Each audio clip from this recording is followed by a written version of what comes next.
আপনি আপনি বলেছেন যে মসজিদে গিয়ে নারীদের জন্য বা মহিলাদের জন্য জামাতে নামাজ আদায় করা মাকরু, কিন্তু আমি আপনার এই বক্তব্যটার পরিপ্রেক্ষিতে আমি দেখতে পাচ্ছি যে এটা তো বরং মাকরু নয়, কেউ কেউ এটাকে মুস্তাহাব বা এনকারেজ বলতে চান।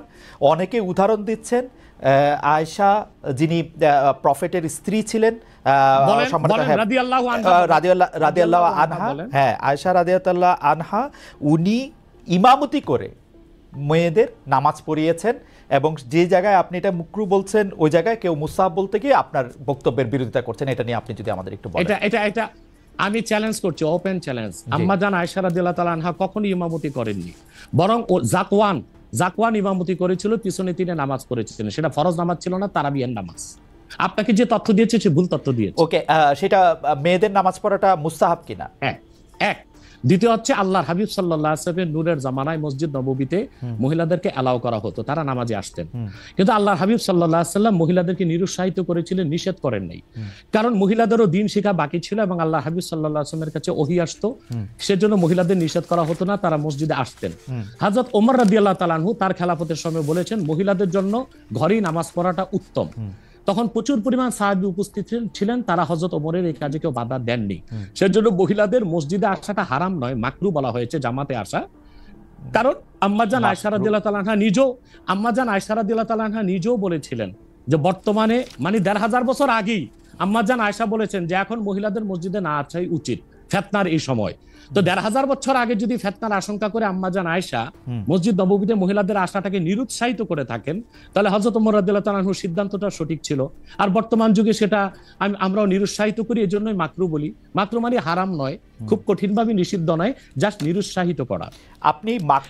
আপনি মাকরু ফতোয়াটা কোথায় পেলেন? আর আপনি যে বলছেন যে কোথায় পেলাম বলছি, আনহা এটা পড়েন নাই, কিন্তু আমি এখন যেটা দেখতে পাচ্ছি যে ওমেন প্রেইং ইন কংগ্রেগেশন এবং দ্যামসেলস, এটা মাদিনা বলে একটা পিরিয়ডিক্যালস বাইর হয় মাদিনা ইউনিভার্সিটি থেকে, সেইখান থেকে একজন বলতেছেন যে এটা পড়ছেন। আমি তো এটা সত্য বিচার করতে পারবো না।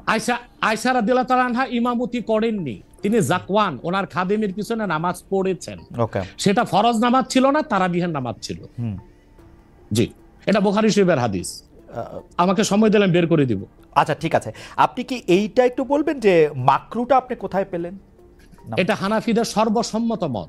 হানাফিদের সর্বসম্মত মত যে মেয়েদের মসজিদে গিয়ে নামাজ পড়াটা মাকরু। জামাতে হজের সময় ওটা ভিন্ন বিষয়, ওইটা ভিন্ন বিষয়। ফরজ, হজটা ফরজ, এবং সেখানে নামাজ আদায় করা ওই সময় মেয়েরা জামাত আদায় করতেছে, ওইটা ওরা করতে পারবে, কিন্তু পরে আর এমনিতে নরমালি আর পারবে না। পারবে না মানে বললাম তো, নিরুৎসাহিত করা হয়েছে, তারা ঘরে পড়বে, ঘরে পড়াটাই উত্তম। এটা যদি মাকরু হইতো তাহলে কি হজের সময় এটা পড়াটা জায়েজ থাকতো? না, স্থানকাল ভেদে পার্থক্য আছে না। আপনি এখন তো আপনি আজকে আগামীকাল দুপুরে আপনি পানাহার করতে পারবেন, কিন্তু পহেলা রোজায় দুপুরে পানাহার করতে পারবেন? সেটা তো হারাম হয়ে যাবে না?